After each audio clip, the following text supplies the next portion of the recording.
This year, when the Community Foundation asked us to share a life-changing experience with you, I immediately knew what I wanted to share. When I was 6 years old and a first grader, I attended school with a mentally challenged and very poor child whose name was Farah. One day when I went to the girls' room, my classmates had Farah cornered and they were pulling her hair, spitting on her, and taunting her. In fear, I stepped into one of the carols and cried until they left. When school was over, I ran home to Mother. As I sobbed out the story of what had happened, I remember the look of determination on her face. Mostly, I remember what she quietly said to me. "Marcia, you can do something about that." She told me what to do, and the next morning, she walked me to school holding my hand. I was really scared, and now, as an adult looking back on the experience, I imagine my mother was scared for me. At break time, I entered the girls' room, and my classmates had Farah cornered again, bullying her. This time, I had the courage my mother had instilled, and I stepped between Farah and the girls, waving my arms and screaming, "Stop this! You don't want to hurt her." The girls stopped and quietly left the room. I will never forget the faint smile mixed with sadness and relief on Farah's face, and I will never forget what my mother taught me, that I could make a difference.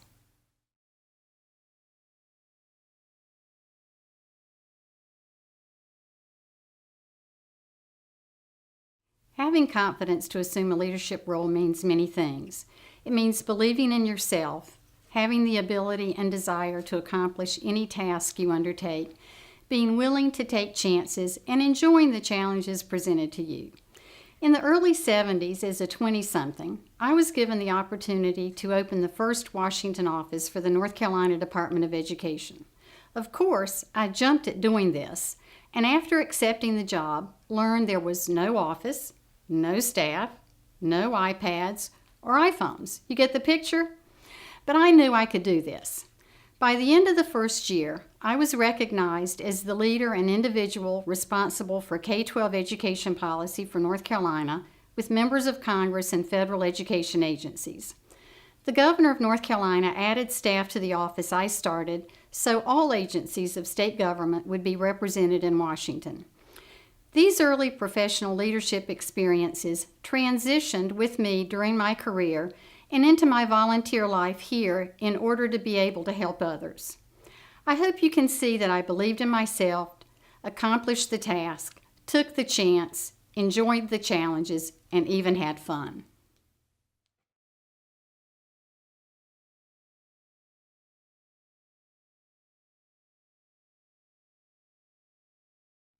I am so honored and delighted to be speaking to you today. Wikipedia describes leadership as a process of social influence in which one person can enlist the aid and support of others in the accomplishment of a common task. In 1984, Geraldine Ferraro was running as the first female vice presidential candidate representing a major American political party. The equality of the sexes was a big issue in women's minds. At that time, I was a real estate sales agent with West Shell Realtors, the largest company in Cincinnati, Ohio. At a citywide convention, each office was asked to do a skit. I gave an impersonation of Geraldine Ferraro in which she decided it was easier getting the vice presidential nomination than it was to be a female manager in our company. Of the top 30 income producers, 73% were women and 27% were men. However, only 6% of the branch managers were female, which meant one female, and none of the officers. I could see our president, Wes Schell's face getting redder and redder during my presentation. When I finished, the crowd erupted in overwhelmingly supportive applause. By the end of that year, women had been named as office managers, and one was named a corporate vice president. That year, a lot of female leaders were made, myself included. Thank you very much.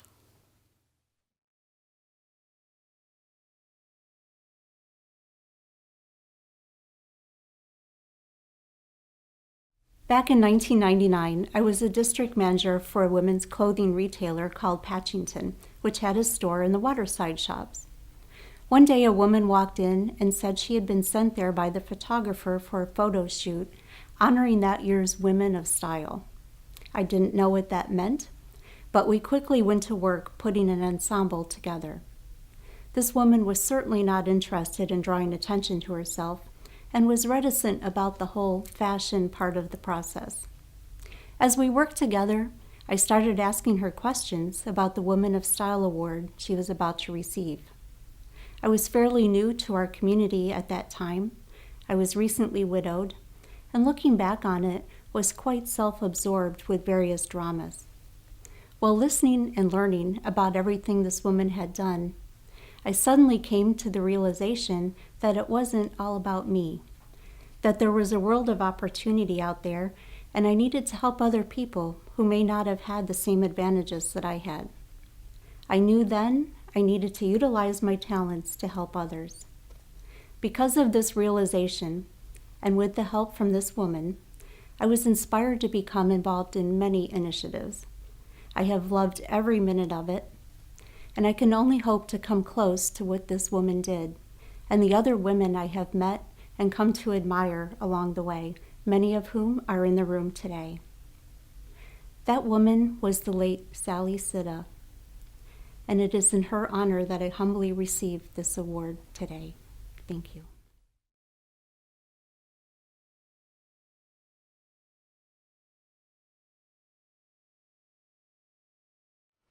Growing up in a small town of 62 people, you were either a leader or a follower. There was no way to just blend in. My father was definitely a leader. With one of the biggest farms in Southwest Ohio, he had utilized every single one of his resources to make the farm run efficiently.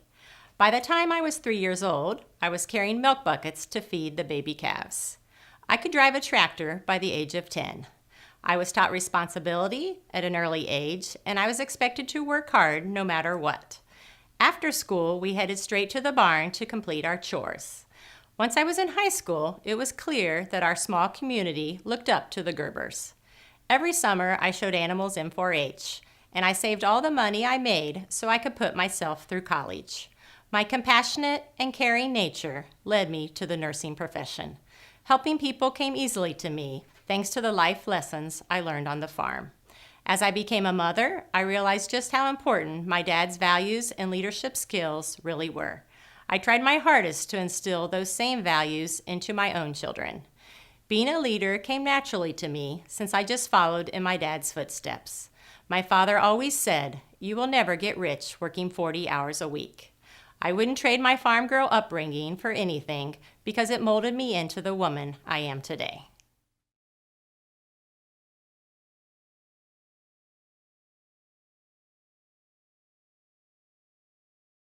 I was deeply inspired by my grandmother, who came from Hannibal, Missouri. She was a true pioneer woman, but to all she met, she was a grande dame.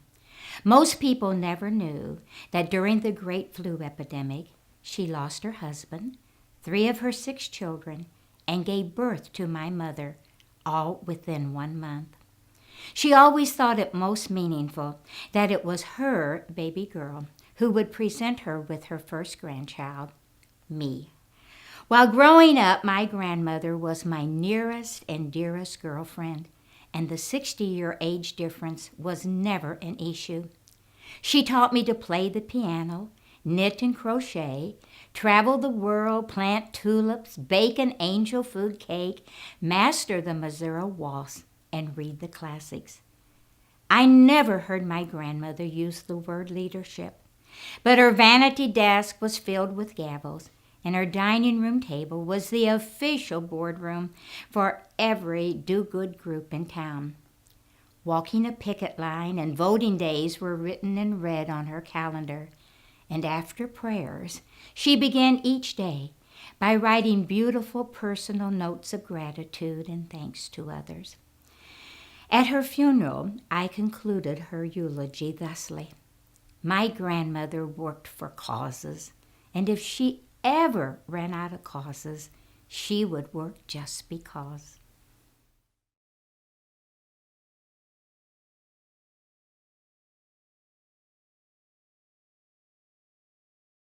Women of Initiative. My goodness, what an honor. However, my husband and 3 kids probably would say woman of persistence would better suit me. Maybe it's being an only child, but I've always strived and persisted to accomplish my goals. And during our years in Northbrook, Illinois, when I was serving on the Park Board and Plan Commission, I developed a passion for preserving recreational and open lands for all to enjoy. In the late 90s, we began wintering in Naples and moved to WinStar. I learned that there was a group trying to start a botanical garden on 40 acres across the street. I went to some board meetings at a tiny office on Exchange Avenue with 1 employee. I became determined to help by organizing a fundraiser and seeking additional board members, especially ones with both the passion and the financial ability to make this happen. That's when I met Harvey Kapnick, who certainly filled those requirements. Harvey reinforced my determination and courage to pursue this quest. After serving as board chairman for 5 startup years, my dream has been realized. Ladies and gentlemen, find your passion and persistently pursue it. Thank you.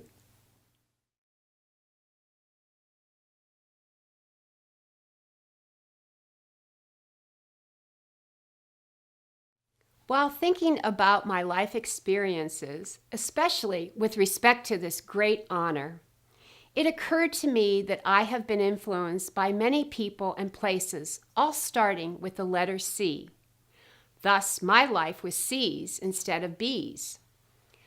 Raised with a strong sense of community, a devotion to church, and a rigid Catholic convent school curriculum, I broke loose to the confines of our nation's capital with enough confidence to become an outstanding cocktail waitress at Chadwick's in Georgetown, craving couture with more cash in my purse than I have now. Coincidentally, I had time to pursue a career caring for children at a children's hospital, acquiring a master's degree in neonatal nursing. Another career opportunity presented itself to me by rejoining my family's business and creating company-owned convenient food stores as the top candy and coffee queen in a highly competitive environment. Along the way, I was captivated by the charms of my soon-to-be lifelong companion, who was the CEO of the community hospital with 2 beautiful children.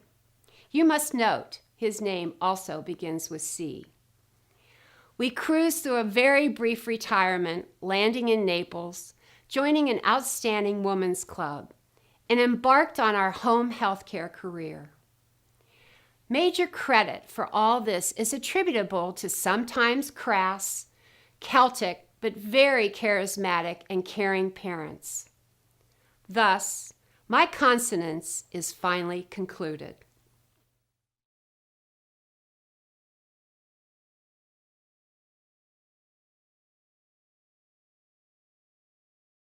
In my 30s, my mother-in-law said, if you want something done, give it to the busiest female in the room.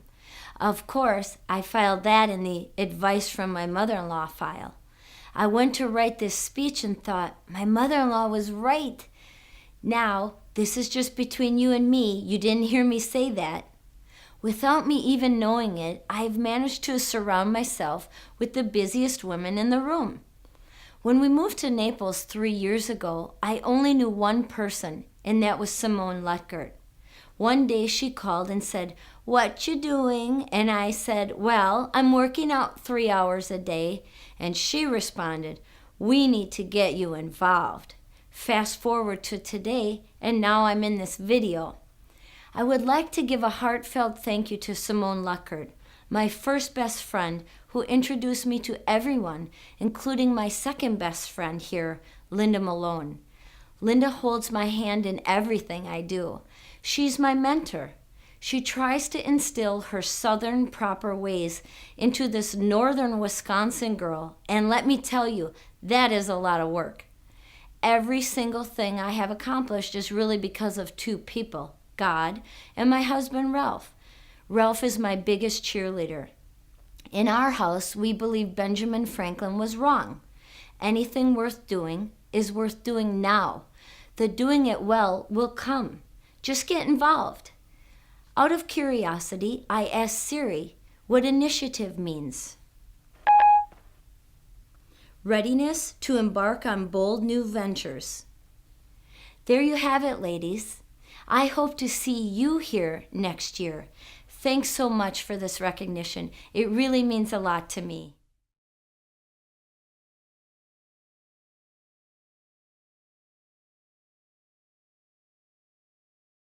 My passion is improving literacy. I'm joyful when children delight in books, and so many books inspire confidence. One relevant story is The Little Engine That Could. You know the tale of a train breaking down and the unsuccessful attempts to get the newer and bigger engines to help deliver treats to children over the mountain. Finally, the little blue engine came along. The toys implored, "If you do not help, the boys and girls will have no toys or good food." The little engine considered her lack of ability, but she didn't want to disappoint children. "I think I can climb the mountain.